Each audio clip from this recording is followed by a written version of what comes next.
Olá pessoal, tudo bem? Bem-vindo a mais uma aula. Hoje vamos estar vendo aí, né, fazendo uma revisão do nosso conteúdo sobre a reprodução das plantas. Essa reprodução pode ser de maneira sexuada ou assexuada, assim como nos animais, a reprodução pode ser das duas formas, nas plantas também.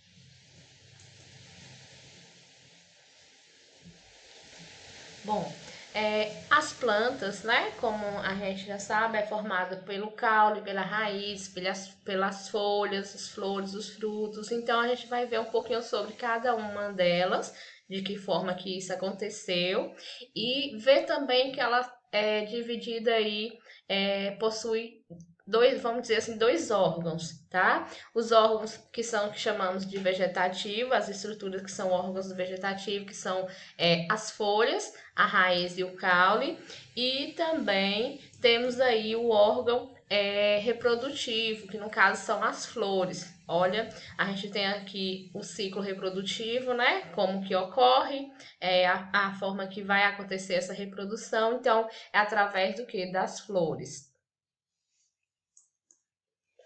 Reprodução sexuada em plantas. Como que ocorre a reprodução sexuada em plantas? Então a gente sabe que na reprodução sexuada vai acontecer o quê? A união do gameta masculino com o gameta feminino. Então, para que isso aconteça, há necessidade aí, muitas vezes, de alguns, vamos dizer assim, indivíduos secundários, né? Alguns outros animais que vai fazer aí a polinização dessas plantas para que ocorra a fecundação.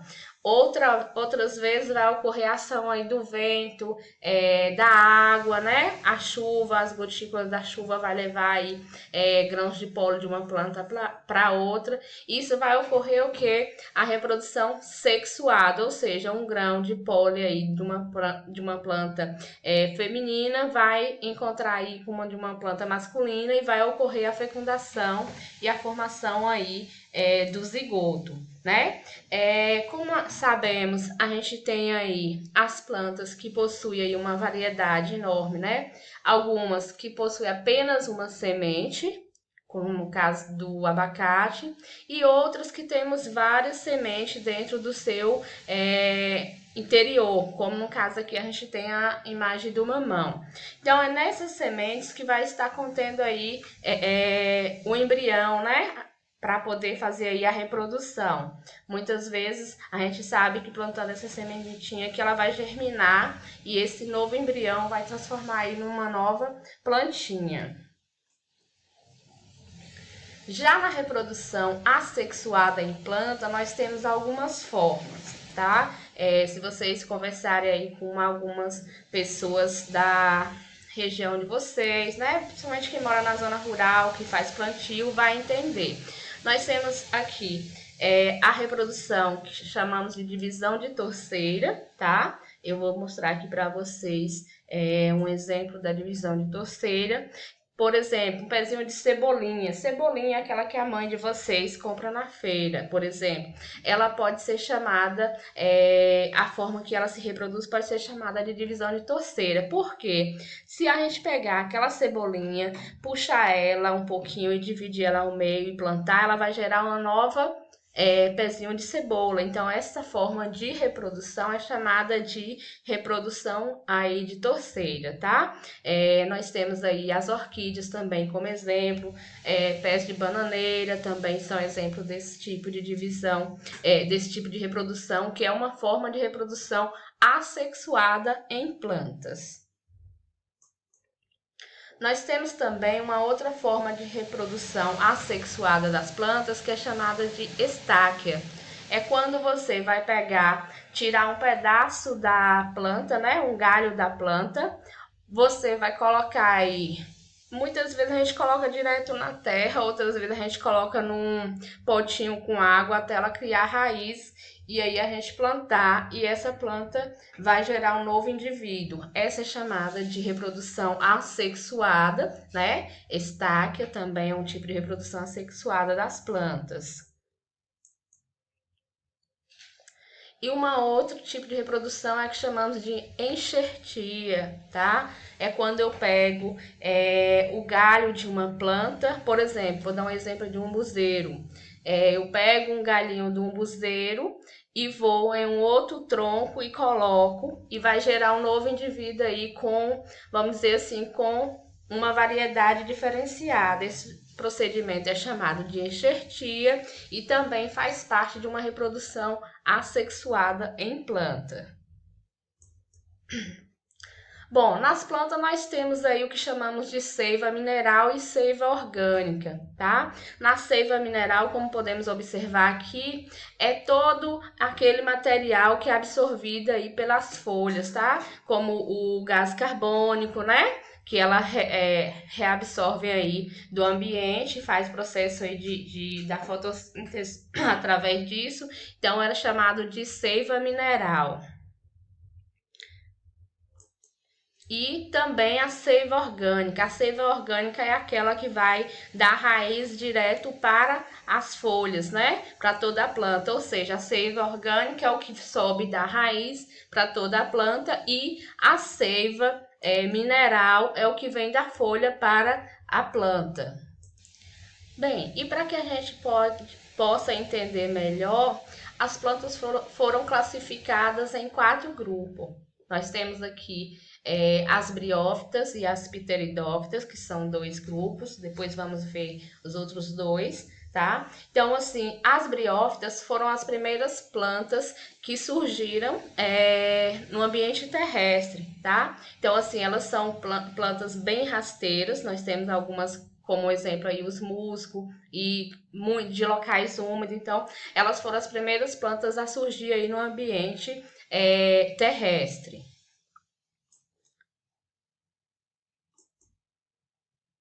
Bom, característica das briófitas. As briófitas são plantas pequenas, são avasculares, ou seja, não possuem vasos condutores de seiva. Como vocês podem observar, a gente vê muito isso aqui quando chove aqui na região, né? Em formato aí de lodo, alguma coisa assim, em volta daqueles locais úmidos. Como também vimos esses pezinhos de planta aqui, né? Que é bem pequenininho, não cresce muito, então são plantas bem pequenas mesmo. São consideradas aí as plantas, né? Vamos dizer assim, as primeiras plantas terrestres.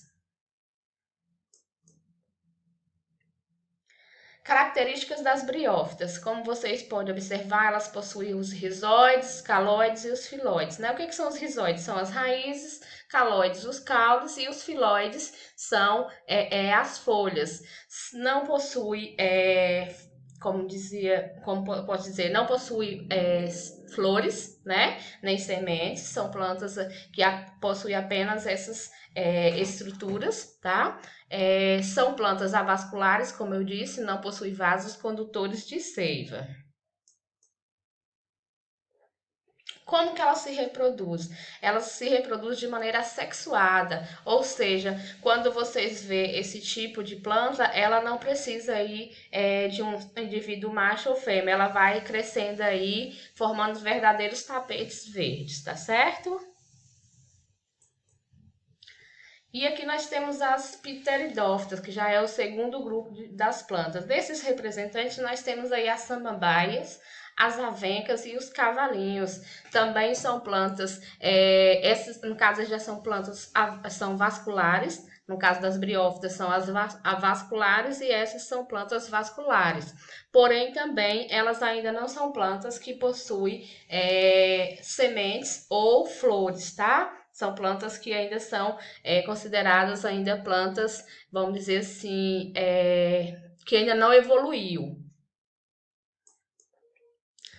As pteridófitas são plantas que também não vão crescer muito. São plantas têm uma variedade não muito grande também, tá certo? Bom, aqui nós temos uma imagem da estrutura das pteridófitas, né? Elas possuem as raízes, como a gente vê no caso da samambaia, elas têm umas raízes, formam primeiro um caulezinho e depois vai desenvolvendo as folhas. Deixa eu só mostrar para vocês aqui como que acontece essa reprodução, esse ciclo reprodutivo. Então, o que que acontece? Nessas folhas temos uns grãozinhos amarronzados que são chamados de esporogênio. Esses esporogênios é que vai cair sobre o solo e germinar uma nova planta.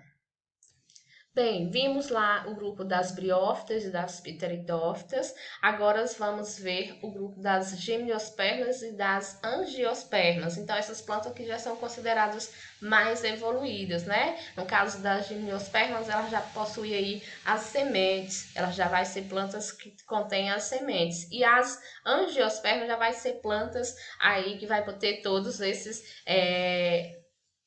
vai ter todas essas estruturas: caule, raiz, né, folha, flores, frutos e sementes.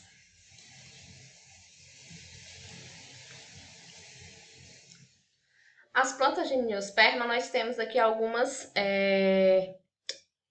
exemplos, tá? Nós temos aí o pinheiro do Pará, que é um exemplo, temos as araucárias, temos alguns sequoias, tá? Então, esses materiais aqui são chamados de semente. Eles não possuem a flor, mas dão essa semente, e essa semente que vai germinar aí um novo indivíduo. No caso do pinheiro do Pará, ele vai liberar aí a semente que chamamos de pinho, né? E esse pinho aí que vai poder germinar novamente e formar um novo pinheiro, desenvolver um novo pinheiro. Aqui nós temos as estruturas reprodutivas. Podemos observar que temos dois tipos de estróbios, né? Um mais comprido e outro mais, vamos dizer assim, como se fosse parecido com um abacaxi. Um feminino e o outro masculino, certo? Aqui nós temos uma variedade diferenciada, tá? Para vocês observarem cada um. E aqui nós temos também o que chamamos de ciclo reprodutivo, né? O masculino, o feminino, e aí a partir da junção desses dois vai formar o novo pinheiro. Bom, e aqui chegamos às angiospermas, que são plantas mais desenvolvidas, né? Nós já temos tudo, ó, a raiz, a semente, o caule, a folha, a flor, o fruto. Então, essa planta se torna completa, no caso, no grupo das angiospermas. Como vimos lá nas briófitas, são plantas ainda em formação, vamos dizer assim, elas são plantas que iniciou. Como vocês sabem, as plantas surgiram a partir das algas. Algas são aquelas plantinhas que tem na água, né, que são chamadas de algas, e a partir delas surgiram as plantas terrestres. Então, a ancestral aí as algas. Mas aqui nas angiospermas já podemos observar toda uma estrutura da planta. Característica das angiospermas. Então, na característica delas, o que nós vamos ter? Plantas pivotantes, plantas fasciculadas, tubérculos, né? Vários tipos de plantas. E também vários tamanhos, vários desenvolvimento, vários tipos de fruto. Então, a gente tem uma variedade enorme nas angiospermas, tá certo? Bom, e aqui nós temos um pouquinho sobre as flores, né? Que é a estrutura aí que surgiu já nas angiospermas, então vamos falar um pouquinho sobre ela, tá? Nós temos aqui a estrutura da flor e cada órgão dela, como que vai ser chamado, né? Nós temos aí a sépa, temos a pétalas, temos o estame, então aqui nós temos todas as estruturas das flores, ó, o óvulo, que é onde vai estar aí guardado aí o material da reprodução, certo? E o ovário, que é a parte onde vai estar aí fecundando esse óvulo dentro da flor.